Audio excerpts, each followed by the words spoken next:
If I look at this one, it shows me made first offer, 25 leads, all 25 of them are not on drip, but there are 18 of them don't have a pending task. So that means no one is working on these 18 leads because they don't have a follow-up drip sequence and they don't have a task assigned to them. That means they're falling through the cracks.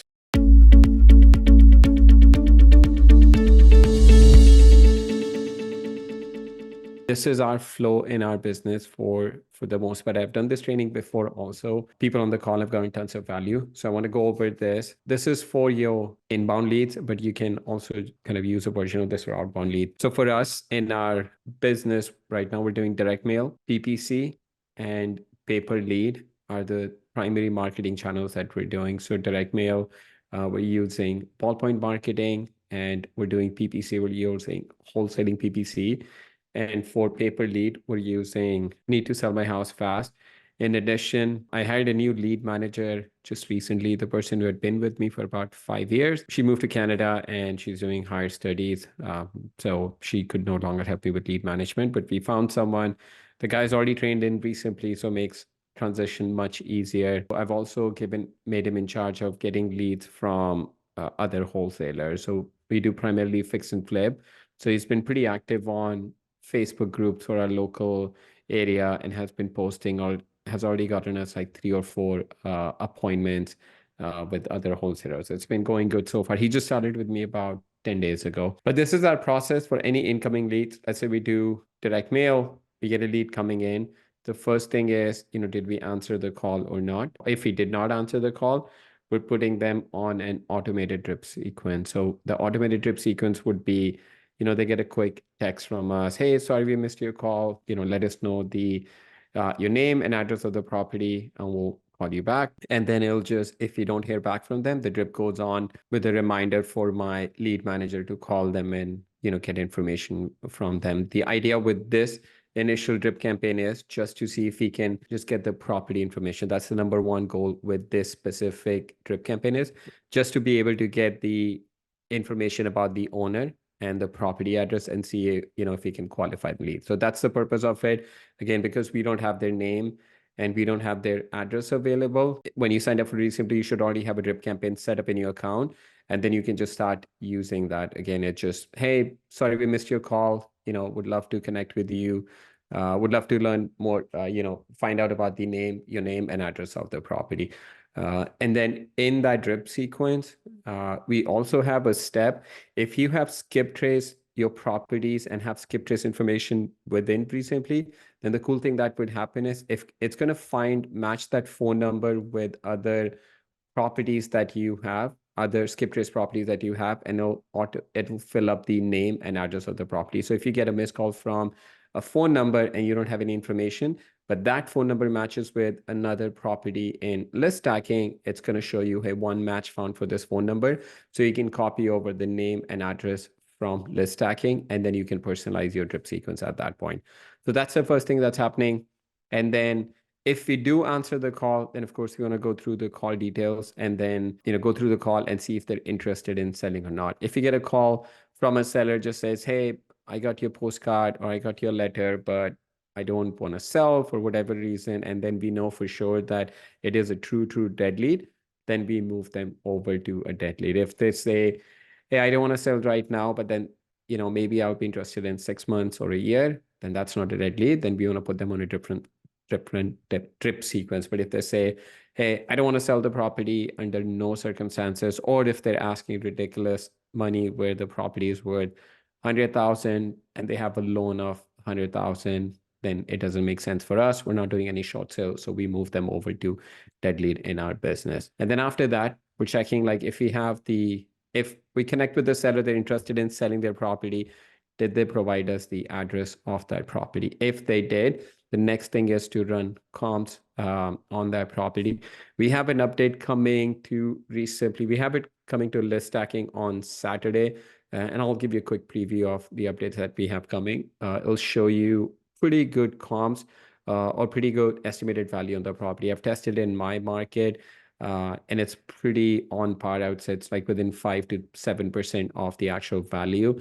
So that's going to make getting the estimated value super, super simple. So that's the next thing we do is once we have the address, we work with the local agent because most of the properties we're selling are either going listing on the market. Right now, majority of the ones that we're selling are going on the market. So we have an agent that we work with. We would ask the agent to run the comps for us and provide us an estimated value if it's a neighborhood that we're not familiar with. But if we're doing turnkey, we pretty much know how much we can sell the property for. It's pretty simple for us. Whatever we're going to rent the property for times 100 is pretty much our sales price in most cases. So if we're going to rent a property for $1,000 a month, then we're selling it for $100,000. If you're going to rent it for 1,500, it's usually about $150,000. Some cases, it may be a little bit higher or lower, but for the most part, it's whatever our rental value is, monthly rent, times $100,000 is how much we're selling the property for. All right. Then after that, we're asking if we can get the mortgage amount. Again, we'll have an update coming to recently to the leads part next month where you will automatically have the mortgage information, but we'll still verify the mortgage information if the mortgage is more than 80% of the ARV. So let's say if the property is worth $100,000 and the mortgage the seller has is $80,000 or more in that case, then we're kicking that listing or we're kicking that property over to our agent as a listing opportunity. Again, we don't want to go in short sale. At that point, it doesn't make sense for us to get involved because there's no money for us to make. So that's our criteria. It might be different for you guys, depending. I know some of you guys are doing short sales and some other really creative stuff, like novation stuff. We don't do any of that. So for us, if the mortgage is more than 80% of the ARV, we're simply kicking it over to the agent that we work with. And then, we then at that point, we also have an agent referred drip. It's basically something internally for us to check with the agent every month or so. Hey, did anything happen with that lead or not? If it did, then we can follow up on the next steps of that specific lead. So that's our internal process. If the mortgage is less than 80% of the ARV, then we're following up with the lead further and taking it to the next qualification step. Then for us, the lead qualification is why are they looking to sell the property? If the qualification reason is, hey, I just want to see how much are you offering on the property, then they don't have motivation at that point. What is the condition of the property? If the more work the house needs, the better qualified that lead is. If the house is in good condition, everything that needs to be done to the house, like bathroom, kitchen, that's already been done, then there's really not much value we're adding to the property. In that case, at least in our experience, we've noticed the lead would probably go the route of listing with an agent. And then how soon are they looking to sell the house? For us, we want to see at least no more than 30 to 60 days, I should say. If they're past 30 to 60 days, at that point, we're putting them on a drip. If someone says, yeah, I'm ready to sell, yes, I want to sell, but not right now. Maybe, end of the summer, for example. At that point, like we're not negotiating with that seller. We'll just put them on a drip and follow up with that seller every month just to check in and see how it's going. And then just letting them know, hey, we're still interested in buying your property. Price, of course, we want to find out about the price on the property. If, again, going back to the example, if the house is worth 100,000 and they want, no less than 90,000, for example, or 100,000, then there's no point of, doing a deal on that property. Then if they're really firm on the price for whatever reason, then we want to move on from that. But if the reason they want 90,000 or 100,000 is because that's the house next door, that's how much it's sold for, then we want to dig in a little bit deeper, the condition of the house. We still want to make an offer if the mortgage numbers make sense. If the house is worth 100,000, they don't have any mortgage, but they still want 90,000, we'll still make an offer and then put them on a follow-up sequence of offer made, offer rejected, whatever, and then follow up with them. If there's any other situations, is the next thing we want to find out. The person that we're negotiating with, does that person have the authority to sell the property? Yes or no? If no, then we really want to be negotiating with the person who has the signing authority on that property. We have a property where the seller has verbally accepted our offer. However, the property is going through a probate. So we have it under offer made, and then we're just following up with the seller every month. The seller is working with an attorney in that case. But if you had every other condition that you have, a qualification criteria that you have with the seller, actually met. However, the person that you're negotiating with is not the actual seller of the property, then there's no point. So you want to make sure the person that you're actually speaking with is the has the authority to sell the property. It happens far more often than you would like to see, but you want to make sure that you check that. Is the lead qualified? If yes, if after all the criteria, if the lead is qualified for us in our business, because we're doing fix and flip, we have pretty big flips going on. We just closed on a property today for 52,000, and it's going to need about 75 to $80,000 worth of work in it, and it's worth about 250 to 300. So for us, we're doing some pretty big rehab. So we go in personally on every single property that we're buying. We will go on and visit the property. So our contractors will go look at the property, give us an estimate. So an appointment is are the next step of once the lead is qualified. We're not making an offer. We're actually going on an appointment to make sure. Or if we do make an offer, then it's always contingent on an inspection. We'll never buy without actually looking at the property. In some case, if the seller just wants to hit an offer, we'll throw an offer out, but we'll tell them it's contingent on us looking at the property. So because, for us, we're doing rehab. But some of you guys who are just wholesaling and doing virtual, we have investors that are in multiple markets. In that case, of course, if you don't have the boots on the ground to go look at every property, then you just adjust your numbers accordingly and ask for pictures from the seller, especially of the kitchen, bathroom, roof, or exterior of the house, and then make an offer on that. And if the lead is not qualified, but we think, based on this, if the lead is qualified, then we set up an appointment. However, if the lead is not qualified, but we think in future it could be qualified because, maybe because of the timeline, the seller doesn't want to sell right now, but want to sell in 6 months, then we put them on a long-term follow-up sequence. However, if after we go through the lead, if they're not qualified and we don't think the lead will be qualified in the future also, then we move it to a dead lead. The example would be if the seller has a mortgage of more than 80% of the value of the house. In that case, it doesn't make sense for us to keep following up. Then we'll just move it to a dead lead, or we'll just refer it to an agent if the seller was interested in it. So that's kind of what our process is. And then for us in our business, the most important role of a lead manager is to make as many qualified appointments as possible. So if there's one KPI that we want to hold our lead manager accountable for, it is to set as many qualified appointments as possible for our acquisition person. We don't have an acquisition person in our business. So my business setup is I live in California. My project manager lives in California, an hour north of where I live. And then my lead manager now is in Philippines. So we don't actually have an acquisition manager. So my lead manager also fills in the role of acquisition manager. But we have our contractors are the ones that are going and looking at the property. They take pictures, they share pictures with us, and they give us an estimate. So there's nobody from our team, our company that's really going. It's only the contractors that are going. So just keep that in mind.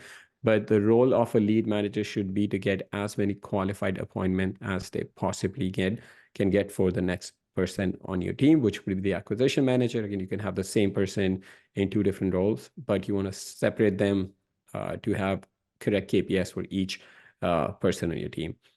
And this is just based on my experience talking to other investors. If you have a lead manager based in US, what would be the ballpark base pay? It would be roughly $12 to $20 an hour. Roughly, again, it's going to be a little bit higher if you have someone in New York or California. It would be lower if you have someone in Midwest, but this is just a range. Plus, you would have a bonus of $250 to $1,000 a closed deal. And if you have someone in Philippines, there would be about $4 to $6 on average is what you would see. Plus, you would have bonus of $50 to $250 a deal.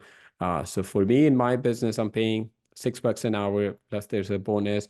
So our goal is to do a couple of dozen flips this year, so 2 per month. But I have a goal set up for my lead manager or my acquisition manager. If he helps us get every quarter that we do more than 6 deals, then he gets a bigger bonus. So the more deals that he helps us get, he gets a bigger bonus. So it's more, I want to make sure he's able to make more money from incentives than from the base pay. And then the lead manager activity that we track for is make sure that they're making at least 50 calls a day, following up with the leads that we have in our pipeline. That could be a warm leads or long-term follow-up leads that you have. That they, at the end of the day, they have 0 pending tasks, 0 open leads, and no internal messages that we have left unanswered. And then leads that are not on drip or leads without pending tasks should be zero, meaning every lead that we have except dead lead should either have a drip attached to it or it should have a pending task, meaning that helps us making sure that we don't have any abandoned leads or any leads that are falling through the cracks. And then this is a quick summary that no lead left behind, meaning if you look at your recently account, you want to make sure the abandoned lead section that you have is zeroed out, except for dead leads, that you have a lead either on a drip campaign or has a task attached to it, meaning that somebody would be listening to it. And then listen to call recording and identify calls for coaching opportunities. Again, we have an update coming this Saturday where you will be actually be able to listen into live calls and they will be able to speak with your team members or you'll be able to join in calls. So we have some update coming. But if you're not able to do that, but at least on the call recording, especially if the call lasts for, some calls that are less than a minute and some calls that last for longer than 2 to 3 minutes, you want to listen into both, right? The reason being, if a call only lasted for, let's say, 30 to 45 seconds, you want to listen in and see if your lead manager was quick to drop the call.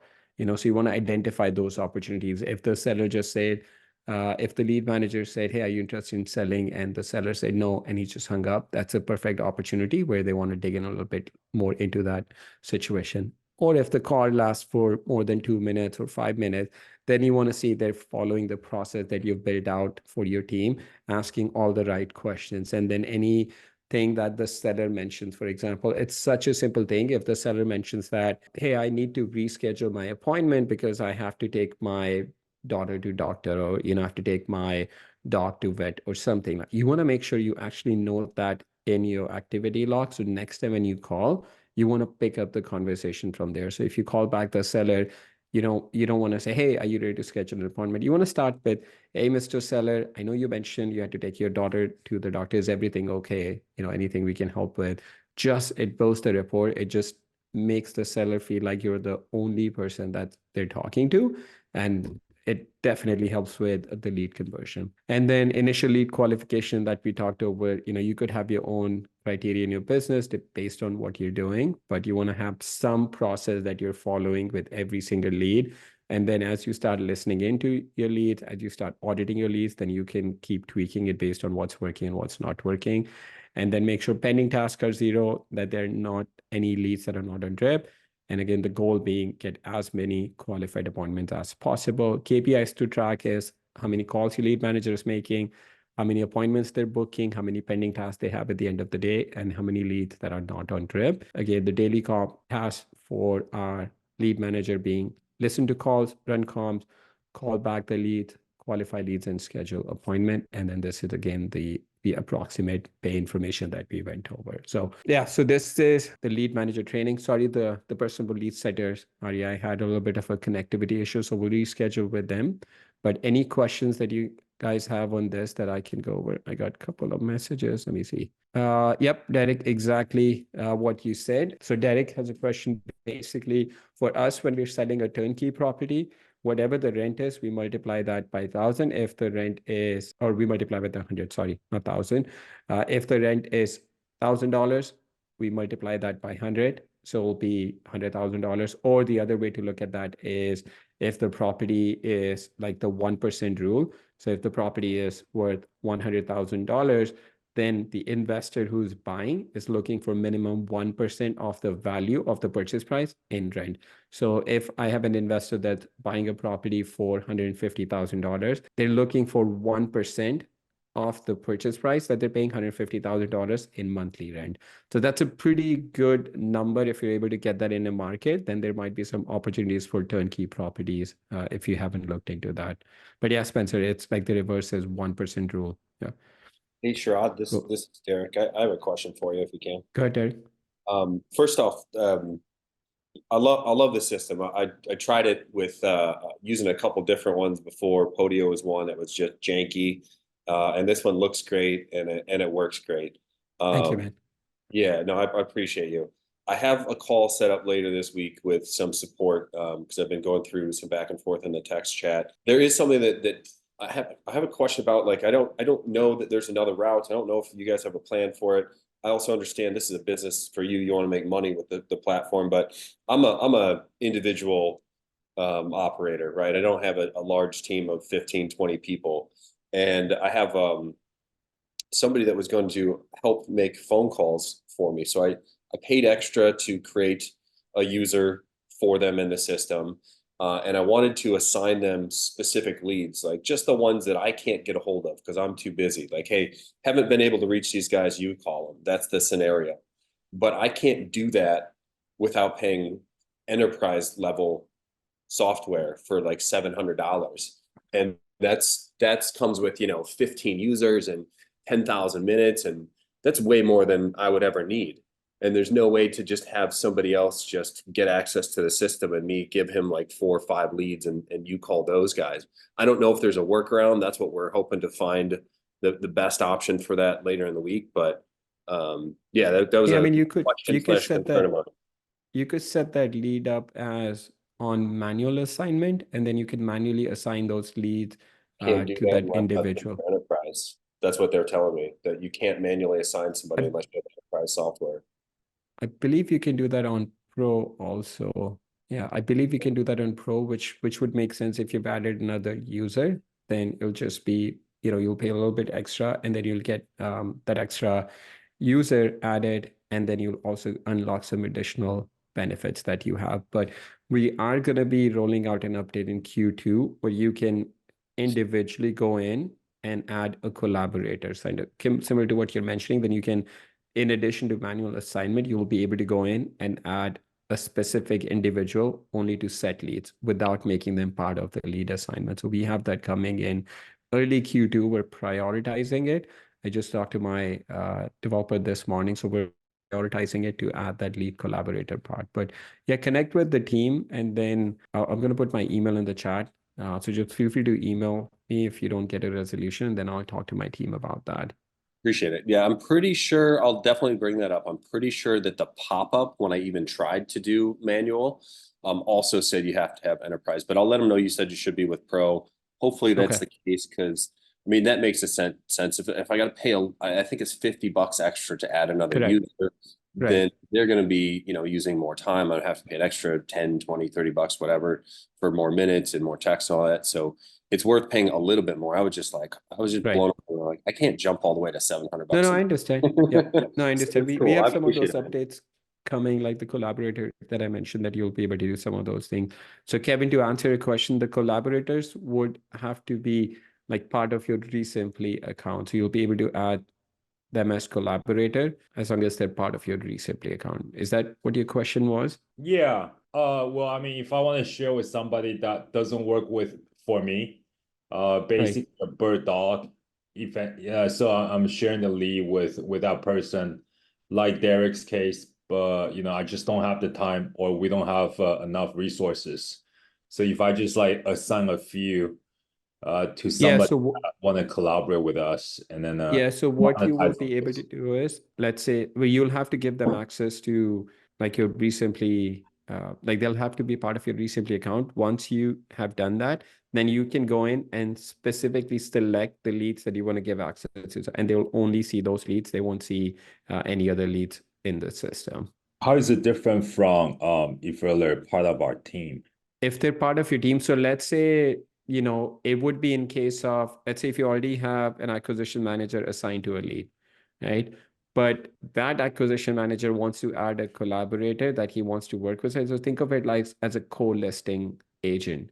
You know, it could work in that way. Or if you have multiple lead managers, we have some teams that have like 3 or 4 lead managers, multiple disposition managers, and they want to collaborate on a lead or a deal to work together. And you'll be able to add that. So it'll give a little bit more flexibility on who has access to which leads in the business. So in your case, if you have a bird dog that you're working with, you'll have to add them to your Recently account. Once you've done that, then you can choose specific leads that they have access to in the system. Okay, cool. Okay. Thanks. Yeah. All right. Yeah, Derek, Ben, and you are exchanging some workaround. But yeah, Derek, connect with our team, and then let me know what they say. And then I can definitely look into that. Cool. And then just to give you guys a quick preview of what we have coming. This would be with list stacking. This is pretty cool. So it would pull the estimated value. So I just entered like a random property address. This will eventually go live on leads also end of next month, but this Saturday it will go live on list stacking. So you'll have estimated value, any loan that they have, and the equity. And then it's pulling all of the property information, tax assessed information, and then also MLS information if you have that available. And the cool thing is, based on that owner, you will be able to see how many properties are already that owner owns that you've already added in list stacking. Or you can go ahead and see these are all the other properties this seller has that you have not added into list stacking. So you get an idea about not only the property that that seller has, but some other properties that the seller may not have even brought up, but you can see that this owner has a total portfolio of 11 other properties. One you've already added in your list stacking, and there's 10 other that you've not added in list stacking. And what is the estimated value? What is the total open loan amounts? And how much is the total equity? So when you're negotiating with the seller, you have a little bit more information about that seller that you can talk to. Rather than just about that specific property. So this is coming to list stacking on Saturday. It'll eventually come to leads also next month. And we're also making a quick change to the search bar. So if I do, let's say if I just want to search something random, I can just type it, and now it's searching my entire database. It's looking for that word in leads, list stacking, wherever it found a match. If it finds a match with the buyer, if it finds a match in the account tag that you have or note. So now it's searching your entire database just by very easily. You enter anything, and you can even look through the files also. So if I just entered this, say, all right, this matches with 7 files that I have, I can click on that property. It shows me the file name right here. I can click on that property. It takes me directly to that specific property. Sorry, this is a demo account, so some of the leads are deleted, but it does that. And the other big update that's coming is in the call logs. You will start seeing an ongoing tab also. This is only going to be available for enterprise, but you'll start seeing ongoing calls. So if you actually have a call going on right now, an outbound call, then you can listen into that call. You can speak with your team member, or you can barge into that call and join that call. So really, really great for training your team members and just auditing their call performance, training them, or if they're like, if you want to help them close the deal, then you can join in the call also. And then this will be audio archive call logs for any calls that are already completed. So these are the updates that are coming on Saturday. We'll do a call this Friday to go over a little bit more in detail, but I just wanted to kind of just show you guys what we have coming. And then we have some other updates that'll be coming end of February. So we'll have some updates coming every month moving forward. Cool. Again, sorry guys, Tammy from Lead Setters could not join us, but I wanted to go over this training that we've done in the past also, which a lot of people got value from. So any other questions you guys have on this that I can answer for you guys? Oh. Sure, I do have a question. This is regarding a schedule text. Okay. I was wondering, like you say you're trying to zero out leads that Right. do not have a task that's assigned to it. However, I feel like, the schedule text, because sometimes they don't really fit into the drip campaign. I would just send out personalized text, but I do it maybe a couple days or a couple weeks out. Okay. Even though it's not really a task per se, it's just the schedule text. I was wondering if we can capture those too, because it's not like we're not following up with that particular lead. It's just that it's a customized text that is scheduled to be sent, and it's So actually a where task. would you want to capture that? Well, I mean, it's not on the dashboard, right? Like you see, for example, new leads there, you have like 15 that do not have a drip or a Right. task that's associated with it. Right. Right. But out of the 15, there may be like one of them, right? That's got a scheduled text. Okay. And you wouldn't be able to see that, right? So essentially it should be 14 instead of 15. Or maybe Okay. 15 of those that's got scheduled text to it. And then your lead manager is still following up with those 15, even though there's already a scheduled text to it. It's And how almost would like you a know task. if they replied back or not? Let's You say if the wouldn't test. know. you wouldn't know until, right, the scheduled text is sent, like, a few days or weeks Oh, out. so then it would come into like, then it would just be additional column with no scheduled text. Exactly. I mean, I would like to see that. Otherwise, yeah. So I would like to see that, so I know at least I've touched on that lead. I've done something to it.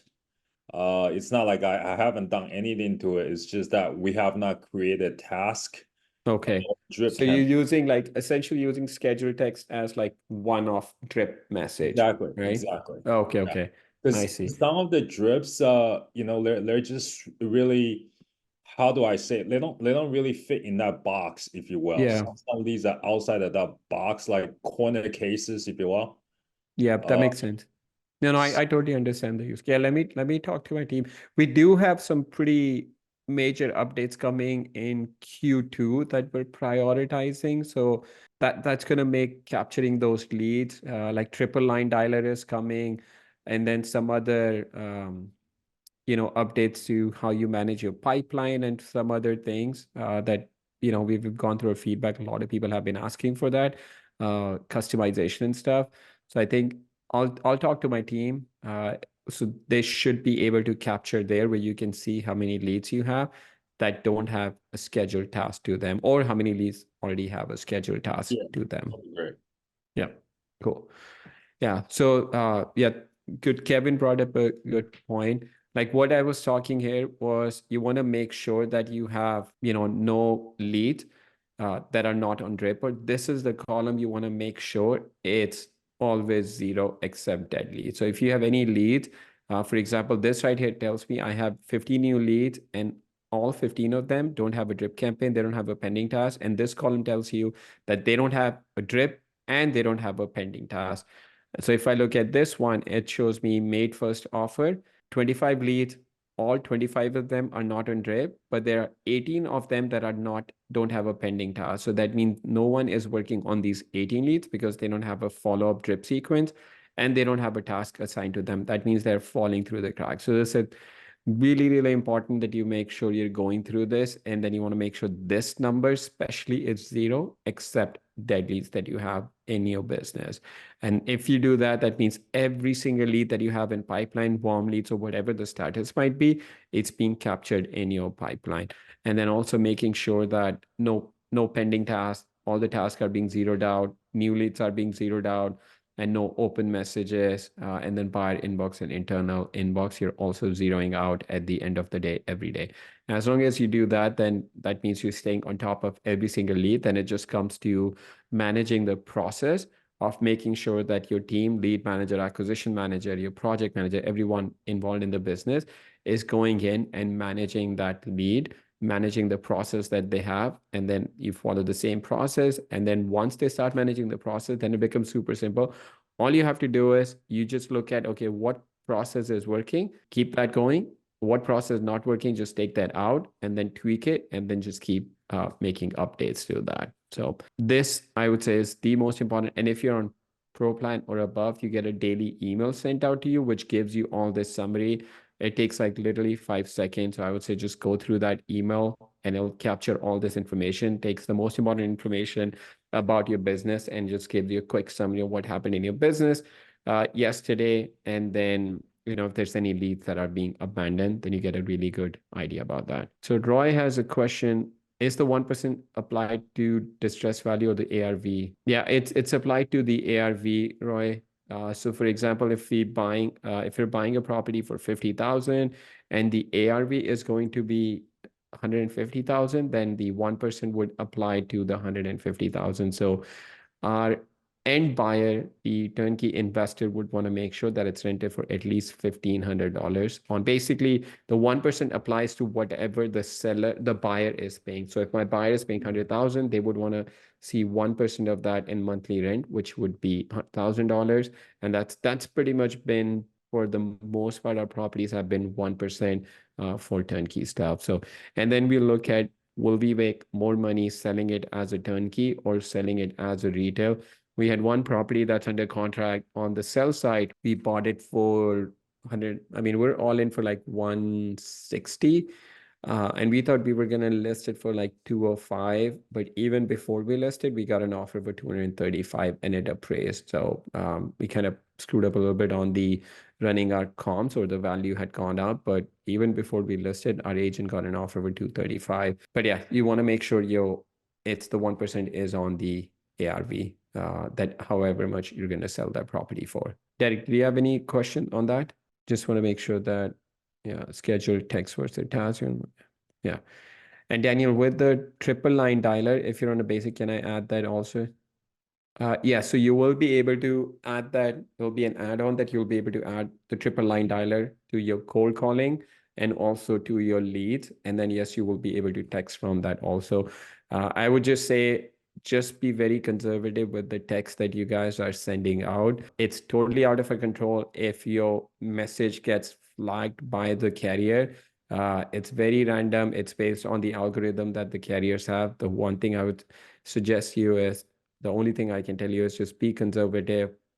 Don't use drip campaigns on their lead that are maybe not interested, but they may be interested in future.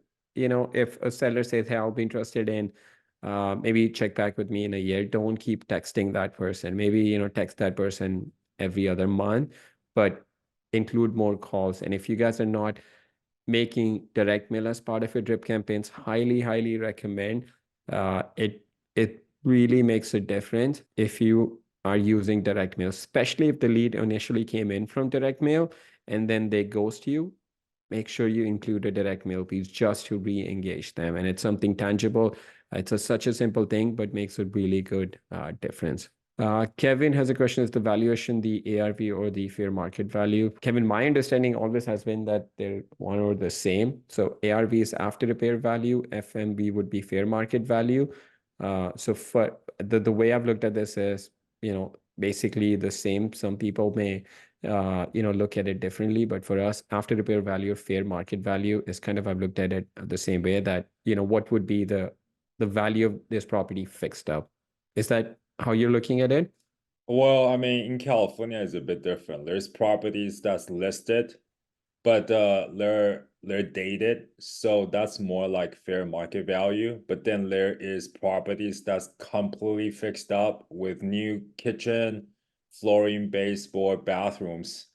That's kind of like the square footage that we use when we calculate the ARV. Yeah, I guess, yeah, Then that there's makes, the yes. as-is value too. Like basically the fixed offers that you see on the MLS, those are as-is value, I guess.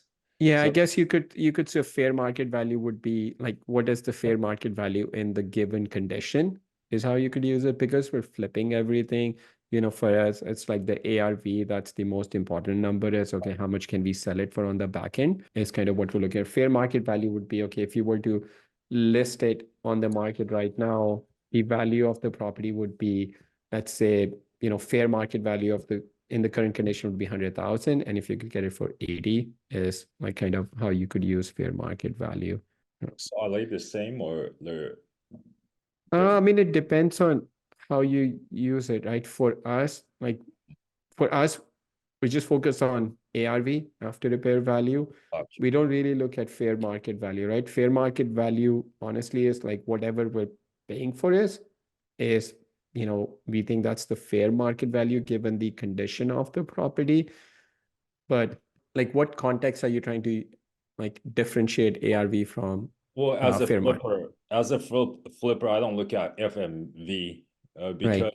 because the condition of the home, like after we fix it up or renovate it, is going to be way above fair market value. Nothing is dated. Like we got it, the whole kitchen, bathrooms. Usually these are extremely distressed properties Right. that will have to like completely change the sheetrock, the roof, putting the new central heating and air, everything. So it's not really fair market per se, because the ones that we compare to, I mean, Yeah, then I would, like, in that case, I would just focus on the after repair value. Then fair market value is not relevant, right? You want to look at, okay, and then your ARV would be different based on the repairs that you're doing to the property also. So let's say, if you have a property, if you like update everything, kitchen, bathroom, roof, like, and put high-end finishes, maybe your ARV would be, let's say, $500,000. So it's not like what ARV you come up with may be different from what I come up with based on the finishes. So if you go in, you do really high-end finishes, you could push the ARV to $500,000. But I go in, I'm like, you know what? I'm just going to do mid-level finishes. So in that case, my ARV might only be 475. Or if I just do a little bit of cleanup, and then just put it back on the market, sort of like a wholesale. In that case, like after repair value for me is maybe $400,000. So it's essentially, whatever finishes you're doing based on how much you can sell the property for. So for us, same property could have two different ARVs depending on if we're flipping that property or if we're doing turnkey. So we will run our numbers based on, okay, we have this property, we have a couple of different exits, we could either flip it. If we flip it, this would be an after repair value because it needs a little bit higher finishes. And if we do it as a turnkey, our AR would be a little bit lower because we're doing it, more for the rental standard.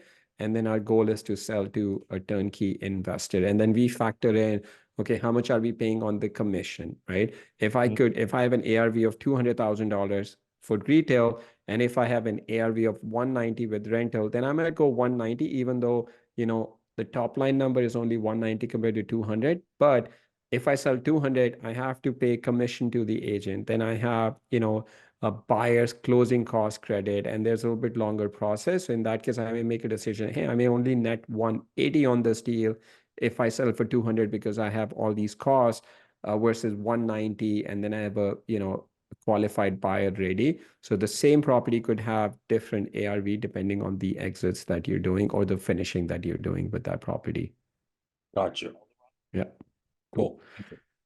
Ben has a question. Curious if when the triple line dialer becomes available, will there be a 4 to 5 second connection delay when a homeowner picks up? Ben, it won't be 4 to 5 seconds. It'll be 2 seconds. And there's no way to get rid of that.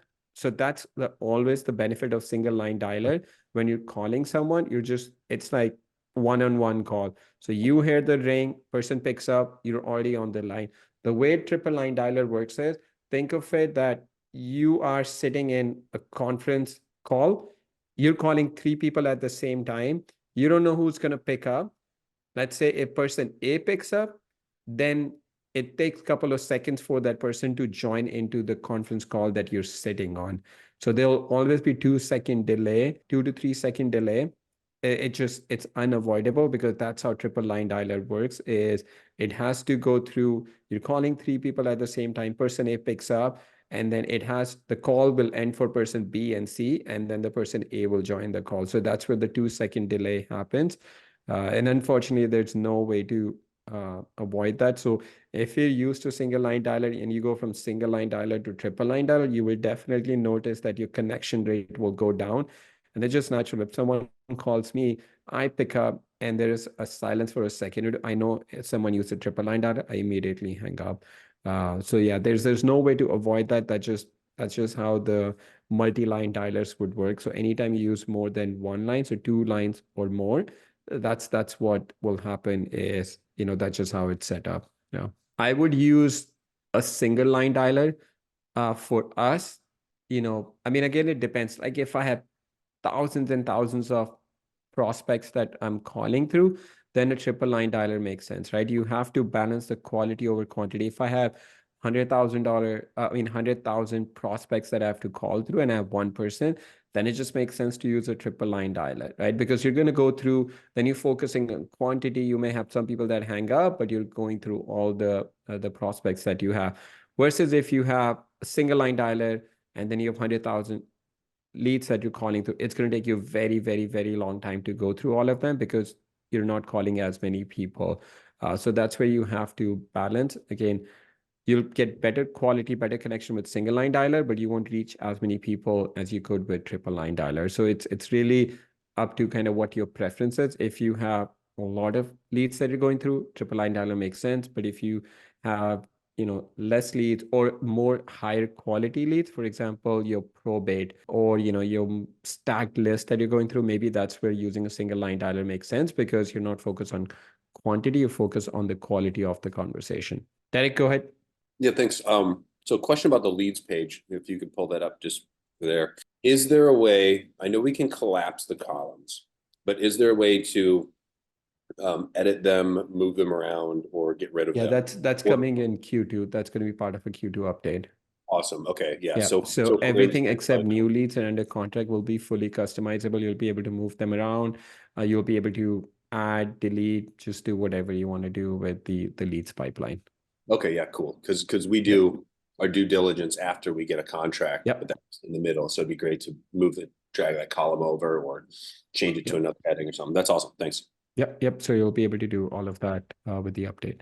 Question for you is a timeline, or if it's even at all, this feature of transcription of the call recordings. Yeah, I mean that's we can easily do that. The only thing is if we use the service that we have, Uh-huh. I think it's like a penny per minute or something.